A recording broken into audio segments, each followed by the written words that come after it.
মধ্যপ্রাচ্যে ইসরায়েলের লাগাতার বিমান ও ক্ষেপণাস্ত্র হামলায় অস্থির হয়ে উঠেছে গোটা অঞ্চল।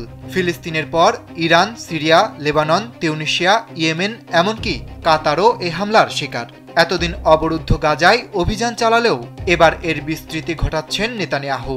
এই ধারাবাহিকতায় সর্বশেষ ইসরায়েল এমন এক দেশকে টার্গেট করে যার সঙ্গে তার সরাসরি কোনো সংঘাত ছিল না।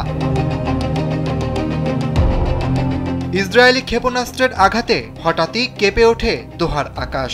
টার্গেট ছিল ফিলিস্তিনি আলোচকদের সভাকক্ষ স্যান্ডেলিনা সো, রূপচর্চায় আভিজাত্য, যেখানে স্বাধীনতাকামী নেতারা অস্ত্রবিরতির প্রস্তাব নিয়ে বসেছিলেন। মুহূর্তেই সেই স্থান রক্তে, ধুলো আর ধোঁয়ায় ঢেকে যায়। বিশ্লেষকদের মতে ইসরায়েলের উদ্দেশ্য ছিল ফিলিস্তিনি নেতৃত্বকে নিশ্চিহ্ন করা।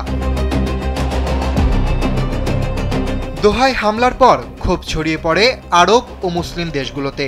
কাতারের উদ্যোগে সোমবার অনুষ্ঠিত হয় জরুরি আরব ইসলামিক সম্মেলন, যেখানে উপস্থিত ছিলেন আরব লীগ ও ইসলামিক সহযোগিতা সংস্থা ওআইসির সদস্য দেশগুলোর নেতারা। সম্মেলনে ইরানের প্রেসিডেন্ট মাসুদ পেজেশকিয়ান জোরালো কণ্ঠে বলেন, যুক্তরাষ্ট্র ও তার পশ্চিমা মিত্রদের দীর্ঘস্থায়ী সমর্থনই ইসরায়েলকে কাতারে হামলার সাহস জুগিয়েছে। তার মতে এই আঘাত আসলে শক্তি প্রদর্শনের নাম করে ইসরায়েলের গভীর হতাশার বহিঃপ্রকাশ। এই হামলার মাধ্যমে ইসরায়েল আসলে মুসলিম বিশ্বকে জাগিয়ে তুলেছে।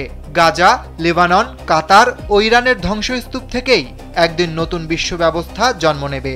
শুধু মৌখিক সমর্থন দিয়ে ইসরায়েলের বর্বরতা ঠেকানো সম্ভব নয়। কার্যকর পদক্ষেপ নিতে হবে মুসলিম দেশগুলোকে। ইসরায়েলের বর্বর আগ্রাসনকে যারা মেনে নিচ্ছে বা সমর্থন দিচ্ছে তাদের অপরাধও ইতিহাসে লেখা থাকবে। পেজেশকিয়ানের আহ্বান, কোনো আরব বা ইসলামী দেশই জায়নিস্ট হামলা থেকে নিরাপদ নয়। তাই এখন নির্যাতিতদের ঐক্যবদ্ধ হওয়ার সময়। দোহায় ইসরায়েলের এই হামলা শুধু কাতার নয়, গোটা মুসলিম বিশ্বকে নতুনভাবে ভাবতে বাধ্য করেছে। এর মাধ্যমে আঞ্চলিক সংঘাত এক নতুন অধ্যায়ে প্রবেশ করল, যার প্রভাব বিশ্ব রাজনীতিতে গভীর ছাপ ফেলতে পারে বলে আশঙ্কা করা হচ্ছে। ডেস্ক রিপোর্ট, কালবেলা।